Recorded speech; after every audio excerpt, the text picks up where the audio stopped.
Oi, o Terra Incógnita de hoje se despede de 2019 com uma lista dos melhores livros que eu li este ano.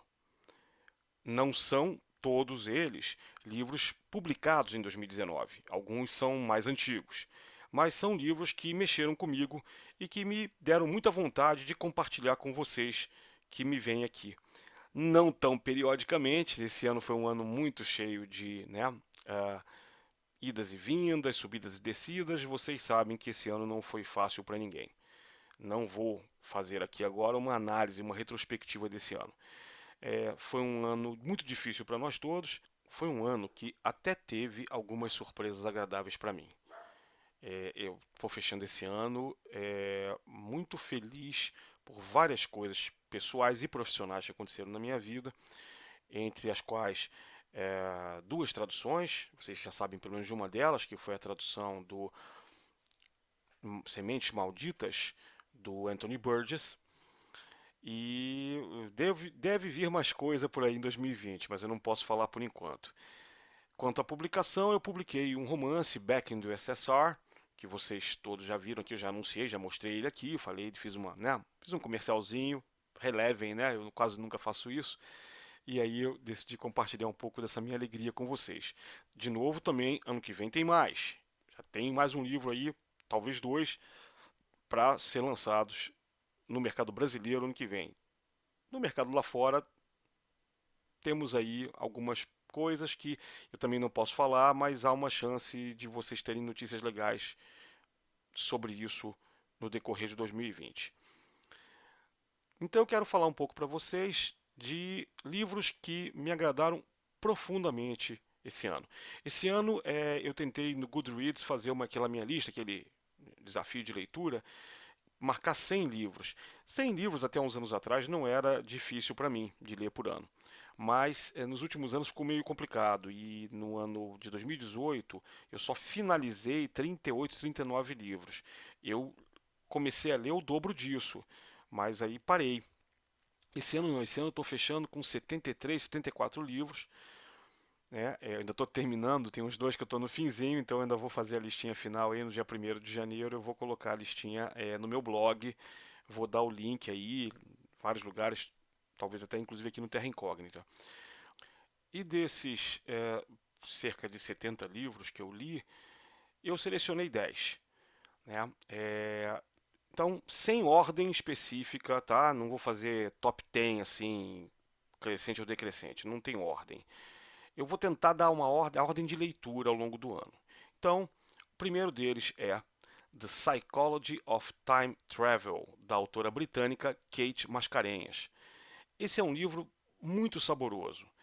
Ele, na verdade, é uma história de crime envolvendo viajantes do tempo. E é um universo paralelo ao nosso. Um universo paralelo onde, na década de 60, quatro pesquisadoras britânicas descobriram a viagem no tempo. E o mais legal é isso. É um universo paralelo, onde ali nessa história você tem cientistas mulheres, pesquisadoras, e os homens quase não aparecem nesse livro. E você não sente falta. Esse que é o grande barato. Para os meus amigos que ainda são machistas, mas que não se consideram tanto, porque todo mundo é machista, todo homem é machista estrutural, né? A gente tem falado muito da questão estrutural nos últimos tempos. Acho que é muito difícil a gente fugir do fato de que nós somos racistas estruturais, machistas estruturais, talvez mesmo homofóbicos estruturais, eu não saberia dizer muito a esse respeito. Mas é importante, porque eu tenho, né, conheço amigos homens que são pessoas muito legais, mas que ficam incomodados quando leem um livro que tem muito protagonismo feminino, porque dizem, puxa, não me identifico. Bobagem, bobagem mesmo. Eu vibrei em cada página desse livro. A história não é uma história totalmente original, mas o tipo de viagem no tempo é uma viagem muito, muito bacana. Cientificamente, não é plausível, porque viagem no tempo, até onde a gente sabe, não é cientificamente plausível, mas dá a impressão de que é. Né? Não sei se alguém aqui viu o filme Primer, do Shane Carruth. É um filme muito difícil, porque ele é um filme de viagem no tempo que não apresenta viagem no tempo. São dois pesquisadores numa garagem que descobrem uma maneira de fazer uma partícula viajar no tempo e a maior parte do filme é sobre a questão do como é que eles têm que montar a máquina, que peças que eles têm que criar, construir, montar, como é que eles lidam, como é que é a maneira de viajar no tempo. Então é muito, muito hard, né? Agora eu gosto, então acho que vocês se gostam disso, mas vejam, também não é aquele tipo de livro cabeção que todo mundo fala, eu detesto essa palavra é babaca. Eu acho que se você gosta de uma boa literatura, de um bom filme, se ele é mais inteligente, não tem que chamar de cabeção. Cabeção é ofensivo e deletério. Então esqueçam a palavra cabeção. É hard no sentido de ciência dura, hard science. Então, esse livro é bacana porque ele faz um pouco disso, mas também fala muito sobre os meandros da corporação que se torna a empresa que as quatro fundam. E, claro, a história envolve o caso de que uma delas, logo na primeira viagem, foi a que foi sorteada para viajar no tempo, ela sofre de o que pode parecer ser um surto psicótico. Isso faz com que as outras três afastem ela e ela fica aposentada é, compulsoriamente, prematuramente, enquanto as outras três vão criar uma empresa que vai faturar muito dinheiro, inclusive. E nesse meio tempo, uma das três morre e você fica sem saber, foi a que foi demitida que matou? Ou a é, outra pessoa, outra coisa? E aí é interessante que a própria demitida, junto com a neta, porque já se passaram 50 anos, foi na década de 60 a história, elas começam a investigar para ver o que aconteceu. E a solução é muito inteligente. Então é isso. Vale muito a pena ler The Psychology of Time Travel. O segundo livro se chama The Calculating Stars, da Mary Robinette Kowal. Mary Robinette Kowal é uma autora muito conhecida nos Estados Unidos, ela ainda não foi publicada no Brasil, e ela escreveu diversos livros muito bons, dos quais eu já li vários. Tem uma série muito bacana que é de fantasia passada na Inglaterra da Regência, que é o período da Jane Austen, mais ou menos. Esse livro agora, ela publicou um tempo atrás um conto chamado The Lady Astronaut of Mars, que ganhou o prêmio, não lembro se foi o Hugo ou se foi o Nebula, acho que foi o Hugo, e esse conto está no site, tá no site tor.com, gratuito, vocês podem dar um search lá, e esse conto passa nesse mesmo universo de dois romances, The Calculating Stars e The Fated Sky. The Fated Sky saiu agora há poucos meses. The Calculating Stars é de 2018 e ganhou o prêmio Hugo em 2019, agora de melhor romance. E totalmente merecido. A história também é um universo paralelo, né? Uma Terra alternativa onde na década de 50 um asteroide cai na Terra. Não é um evento de extinção, mas ele provoca bastante estrago e mata muita gente. Isso faz com que alguns anos depois não haja exatamente um governo mundial, mas os governos param de pensar. A Guerra Fria praticamente acaba e os governos começam a se juntar no sentido de vamos tentar colonizar os planetas, porque já percebemos que isso pode acontecer de novo a qualquer momento e a humanidade está extinta. Então é muito interessante, porque realmente você não tem mais Guerra Fria, e no primeiro volume você tem uma pesquisa e um projeto que seria equivalente ao projeto Mercury, que teve no nosso universo, só com astronautas homens, claro, depois o Apollo, e nesse universo é, um grupo de mulheres que fazem um trabalho de matemática e navegação não sei se é para não é para a NASA, é para um órgão que veio nos anos 50 antes da NASA. E ele acaba sendo o órgão que vai permanecer nesse universo.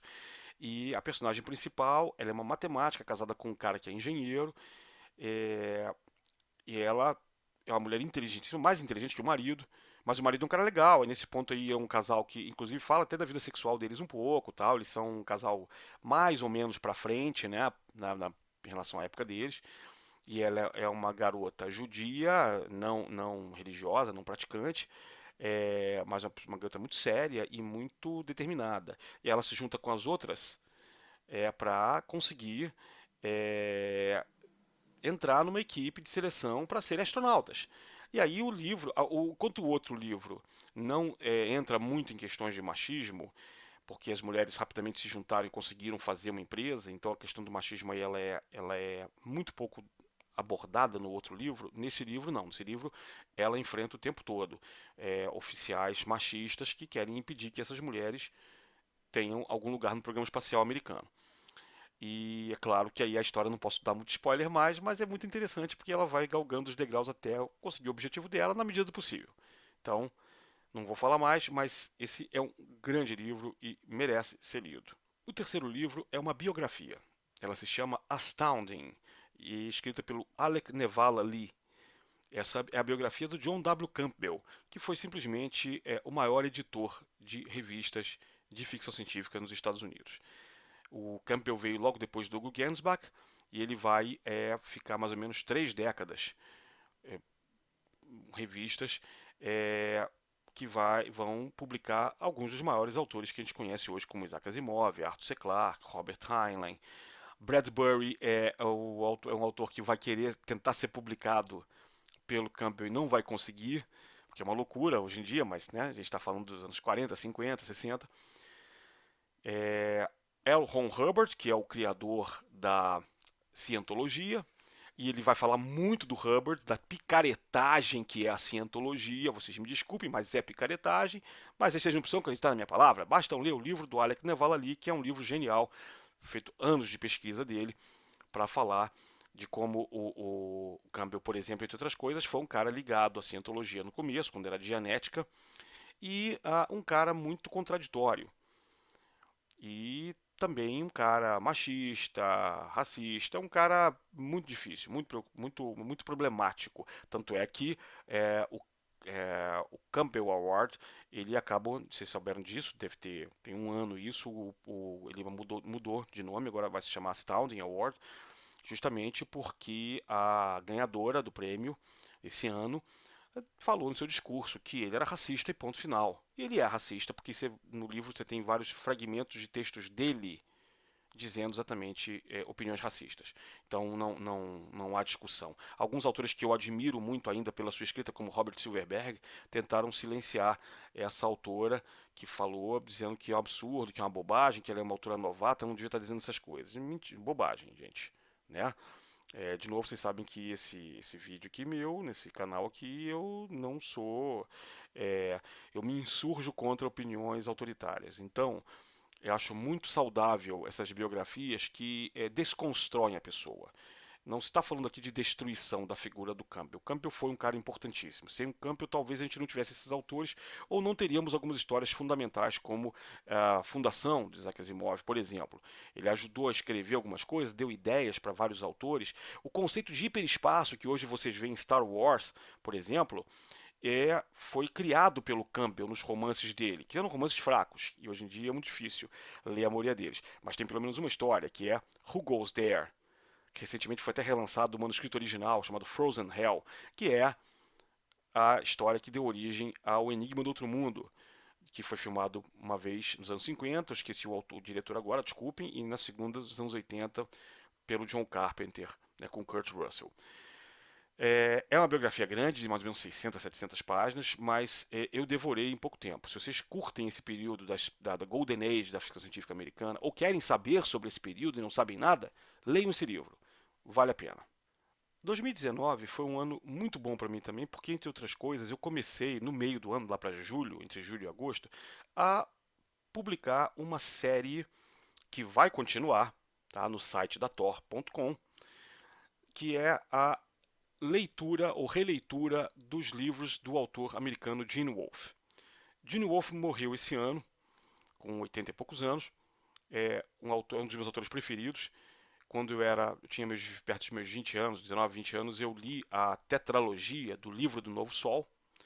Está inédita no Brasil ainda, a Companhia das Letras parece ter comprado os direitos e desde 2016 anuncia que vai publicar a tetralogia, mas até agora não há sinal. Já tentei entrar em contato com eles, não responderam. Então não sabemos quando o livro virá em português, se é que virá. Eu torço para que venha. Então eu aconselho que vocês leiam em inglês. É uma saga que não dá para falar muito sobre ela aqui. Eu até prometi que ia falar sobre ela nesse Terra Incógnita. Acabei não falando nada de Gene Wolfe aqui, porque eu aí tinha feito um planejamento para Tor.com, aí eles passaram um tempo sem me responder, então eu me preparei para fazer uma série de vídeos sobre o Gene Wolfe. Aí de repente, quando eu estava me preparando para gravar o primeiro vídeo, a Thor entra em contato comigo e diz: Não, queremos que você publique conosco. Então, eu estou publicando uma série de textos bem poupudos, quinzenalmente. Parei agora no pouco antes do Natal. Volto no dia 26 de janeiro. Eu vou avisar aqui, quando tiver para voltar. O Terra Incógnita Eu nunca posso fazer promessas, mas eu espero realmente que dessa vez, em 2020, eu tenha um pouco mais de periodicidade. Então, em janeiro, eu pretendo gravar alguns programas e quando estiver lançando o próximo do Gene Wolfe, eu vou avisar vocês. Para resumir, eu não sei se é fácil resumir o livro do Novo Sol. Gene Wolfe é um autor conservador cristão, mas que isso não espante vocês. Se ele era conservador, ele não era reaça, ele não era Trump. Se ele era de direita, ele não era nem, nem machista, nem racista, nem homofóbico. Na medida da idade dele, do tempo que ele viveu, ele foi um cara até bastante audacioso nas suas escolhas literárias. Então, quase todos os textos dele são textos alegóricos e que se passam ou em fantasias, ou em terras alternativas, ou em futuros distantes.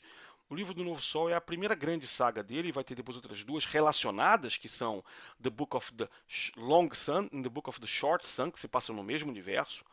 Mas essas sagas eu vou confessar a vocês que eu não li ainda, estão na minha lista. Eu acho que vai até 2021 essa leitura, viu, do Gene Wolfe. Mas eu pretendo ler. Ele publicou cerca de acho que 40 livros mais ou menos. Então a coisa vai devagar. Mas é uma alegoria linda de renovação meio cristã através da figura do Severian, que é um torturador num futuro bem distante, e a sua caminho, a sua jornada do herói, de um torturador de verdade, mas de uma guilda de torturadores, até chegar a uma figura meio crística, né? Uma figura que seja meio uma analogia de Cristo. É, não posso entrar em muitos detalhes. Eu sei que é uma história belíssima que mistura fantasia com ficção científica. Em vários livros da saga, o Severian ele vai amadurecer, ele vai ver a morte de perto, ele vai se sentir obrigado a ajudar pessoas e vai ser em vão, vai ajudar e vai salvar outras, vai ter que matar algumas, vai ter que salvar outras e se arrepender de ter salvo. É um Bildungsroman, como se diz em alemão, é um romance de formação, que é uma coisa rara na ficção científica, mas é muito gostoso ler. E o Wolff tem uma coisa interessante que os americanos em geral acham muito, muito estranho, mas para leitor de língua latina não é tanto. Ele usa palavras muito complexas que a gente às vezes tem que procurar no dicionário. Mas pelo contexto você entende tudo, tá? Várias dessas palavras vêm do francês. Ele bota um futuro distante em que as nações como nós conhecemos não existem mais. Tanto que eu hoje em dia nem falo mais Severian, Severian, eu falo Severian, porque me parece que a parte da cultura é meio francesa, embora existam vários livros fazendo a exegese do livro do Novo Sol e quase todos são unânimes em afirmar que a história se passa no que seria hoje a Argentina. É muito louco, não vou conseguir explicar isso para vocês. Mas também recomendaria um volume companion chamado Lexicon Urtus, do Michael André Driussi, que é um livro que é cheio de verbetes explicando melhor algumas coisas e personagens desse universo. Tem uma série de livros sobre a obra do Wolff que ajudam a explicar.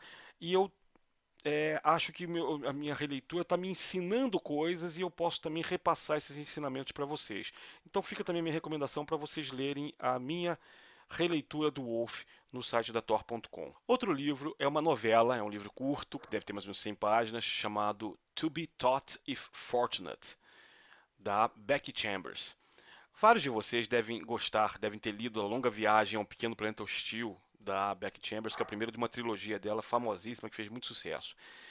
Eu confesso que eu não li. Eu comecei a ler o primeiro livro, achei legal, mas parei por outros motivos, tal. Cheguei até a brincar com um amigo meu aí, o Ângelo do Tempos Fantásticos, que num evento na livraria Tapera Taperá, ele falou que é o livro preferido da vida dele. Eu falei, cara, imagina, a ficção científica tem tantos livros melhores, leia os outros livros. Eu acho que ele ficou chateado comigo, então eu vou pedir, Ângelo, me desculpa. Ela é uma tremenda autora. Claro que não, se é o teu livro preferido, você tem um ótimo gosto. E aqueles de vocês que concordam com ele, igualmente. Tem outros livros muito bons, mas vocês estão vendo aqui o Terra Incógnita, vocês estão acompanhando, vocês vão curtindo e vão lendo de acordo com a vontade e com o tempo de vocês. Essa novela é uma coisa que vocês leem em 2, 3 dias. Quem lê bem inglês, quem não lê bem inglês, lê em uma semana, mas tranquilo. E é a história de uma tripulação que daqui a cento e poucos anos faz parte de um conjunto de tripulações que vão se espalhar pela nosso braço da galáxia em busca de exoplanetas onde a gente possa fazer colônias. E a história do quase fracasso de uma delas. A história começa, não vou contar, não vou dar spoiler, mas a história já começa com um aviso: Please read this. E a personagem principal vai narrar a história e a busca deles por uma colônia, por uma possibilidade de montar uma colônia em 3 ou 4 planetas. Até chegar ao último e eu não vou mais dar surpresa nenhuma para vocês. Mas é lindo o livro. A Becky Chambers escreve muito bem também, né? E eu acho que é uma leitura que pode até servir de refresco entre duas leituras grandes. Isso não é. Não estou desfazendo da Becky Chambers, pelo amor de Deus. Eu costumo usar novelas e coletâneas de contos para fazer isso. Eu quero descomprimir de uma leitura de um grande clássico ou de um livro desse tamanho. Eu leio uma novela, leio uns contos, depois volto a ler o, o, o outro, um outro livro maior, né? Eu faço isso sempre, devo fazer também esse ano, agora no começo do ano. Mas vale muito a pena. É um livro gostoso, é um livro emocionante, um livro comovente. Isso que é interessante. Eu gosto de livros comoventes de ficção científica, que mexem com o fator humano. E olha, é inegável que as mulheres escrevem melhor que nós homens. De novo, não falo isso para ganhar biscoito. Realmente acho isso e tenho lido cada vez mais autoras. Eu acho que essa sessão eu escolhi 10 livros, acho que 50-50, para não ser injusto com nenhuma das partes.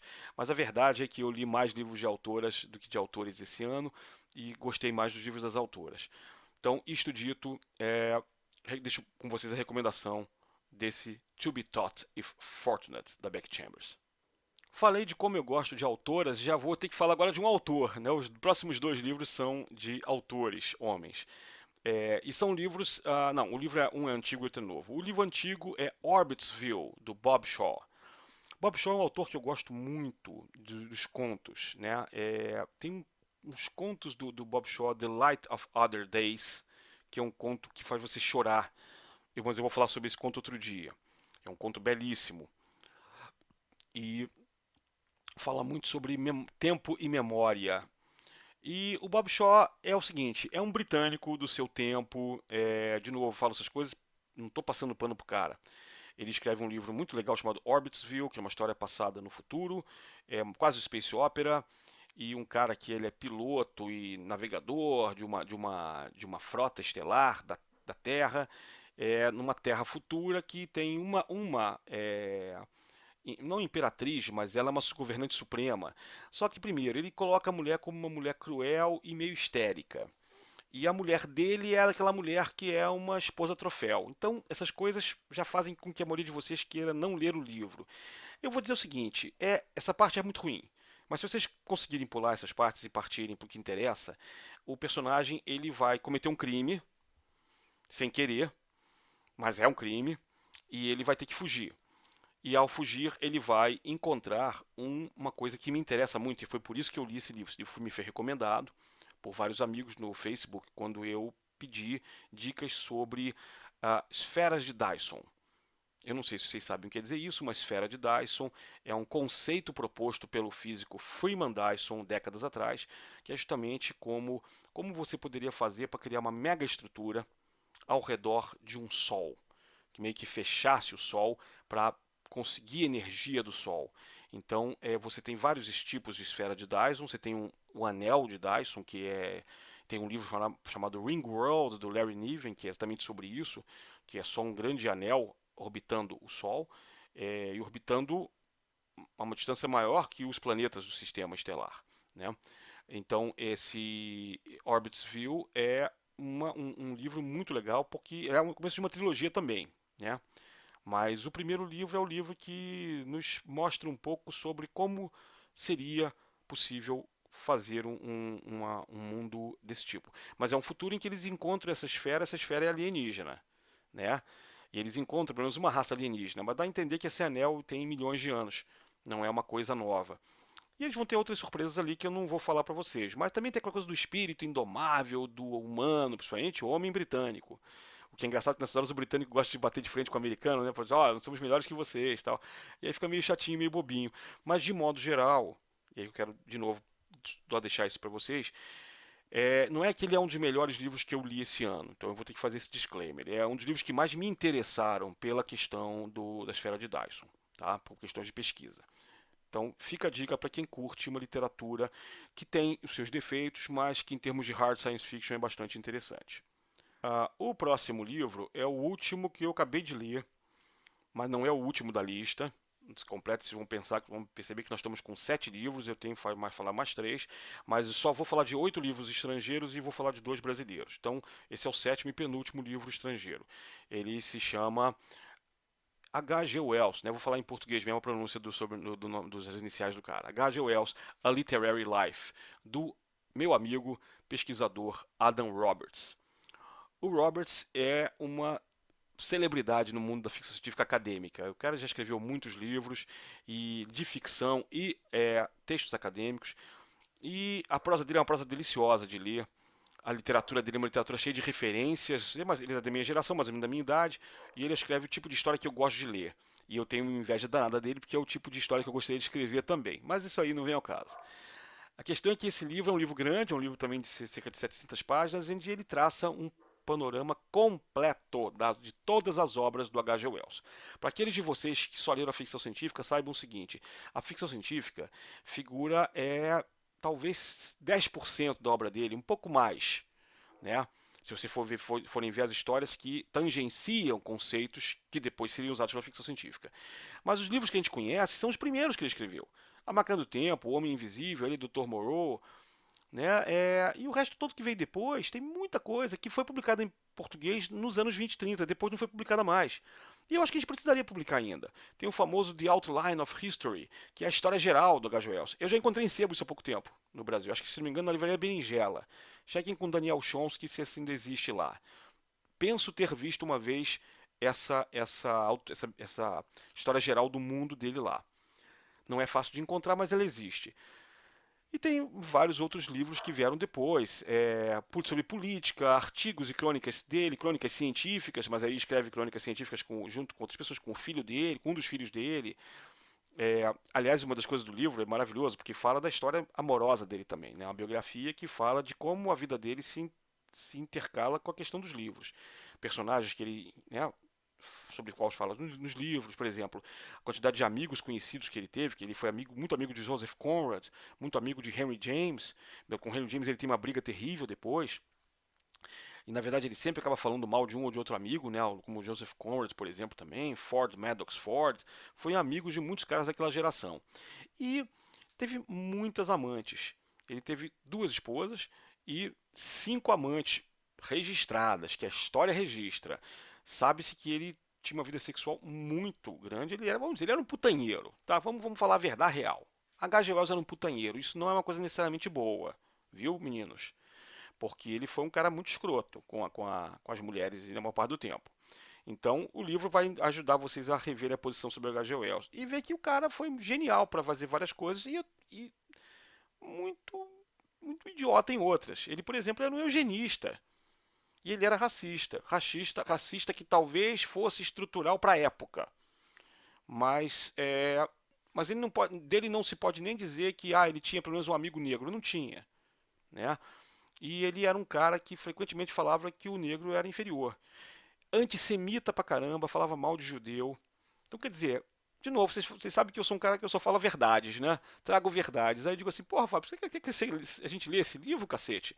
Eu quero, porque é o seguinte, tem que saber quem foi o cara. E tem que saber que alguns livros dele, ele tenta não ser isso que eu falo agora. Em muitos deles ele falha miseravelmente, em outros não. Então é interessante ler e formar a opinião de vocês. Ele continua sendo um cara fundamental para a construção da ficção científica que a gente conhece hoje. Mas não se pode passar o pano pro cara, né? E o Adam Roberts faz um trabalho que eu acho muito honesto e muito sério. Ele deixa claro que ele é fã do H.G. Wells, mas que ele não tem condição nenhuma de passar a mão na cabeça do cara por isso. Que tem que ser falado mesmo o que ele era, né? Então eu acho que vale a pena. Vale a pena para vocês conhecerem a obra dele. É uma biografia literária e por isso ela vale a pena. E eu vou fechar esse primeiro trecho aqui sobre os americanos, os estrangeiros em geral, americanos, britânicos e tal, falando sobre realmente eu acho o livro que eu acho que eu posso dizer que foi o meu preferido esse ano. É um livro que eu li razoavelmente há pouco tempo, foi mais ou menos um mês, pouco menos de um mês, chama-se A Song for a New Day, da Sarah Pinsker. Gente, que livro, que livro. Aí, Pronto, para vocês que gostam de cyberpunk pra cacete, que me acompanham pra perguntar, pô, Fábio, você não quer dar dicas de cyberpunk pra gente? Eu vou dizer. Eu considero esse livro cyberpunk pra caralho. Ele não é vendido como cyberpunk, mas eu considero cyberpunk. Por quê? Porque ele é punk. Ele é punk até a medula. Isso que é legal. Vejam, futuro próximo, daqui a poucos anos, acontece uma série de atentados nos Estados Unidos. E os atentados fazem com que as pessoas passem a não viver mais em sociedade da maneira que a gente conhece. Fica todo mundo vivendo isolado em casa. Elevadores têm partições para as pessoas ficarem isoladas.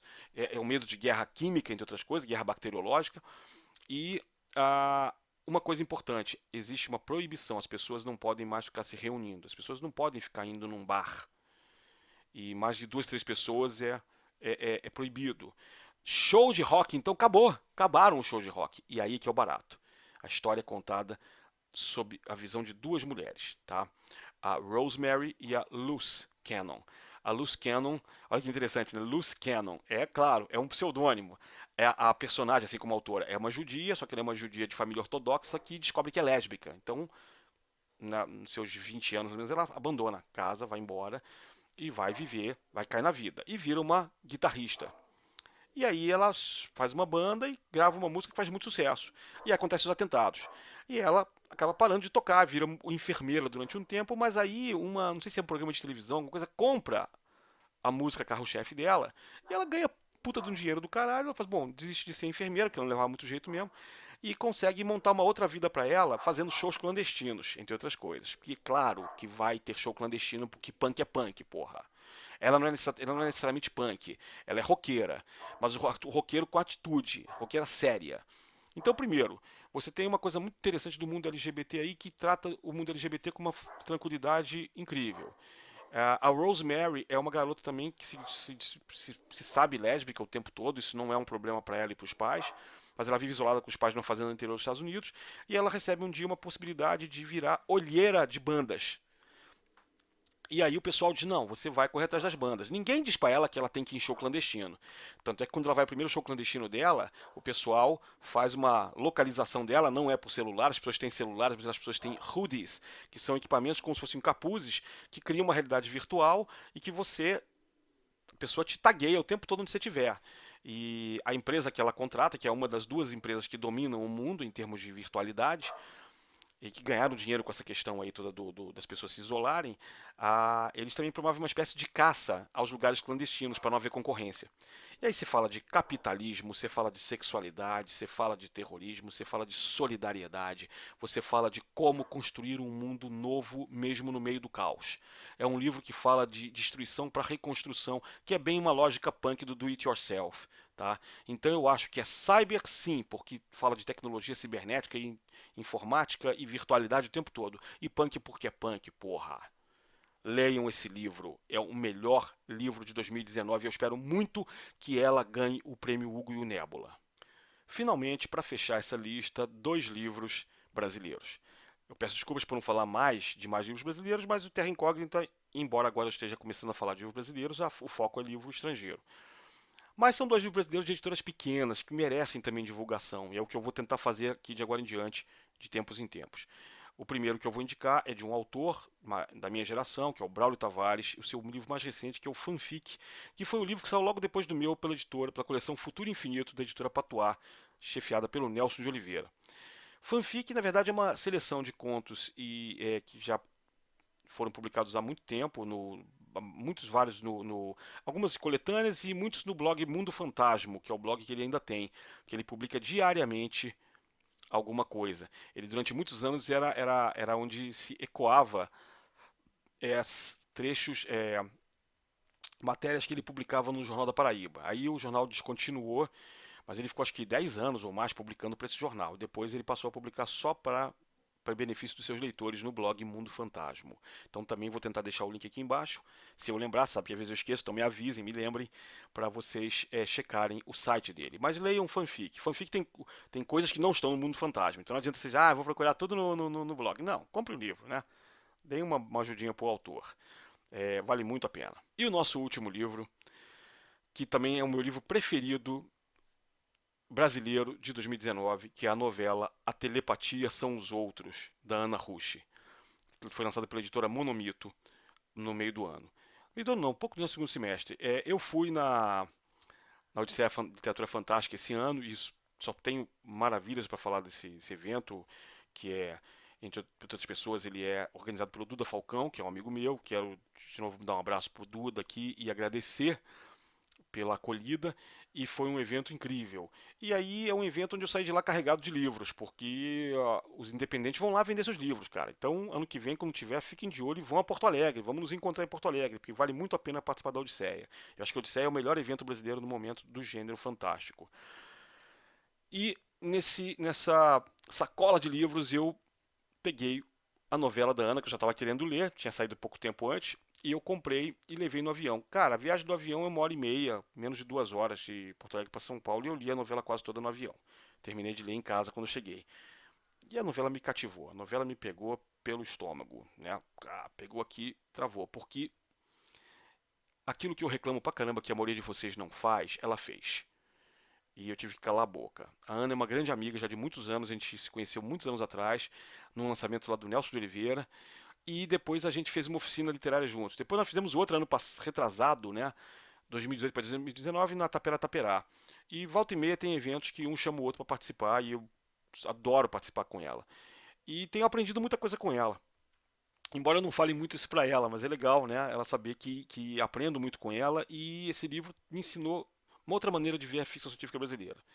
Ela bota uma história de uma brasileira que vai para os Andes, né?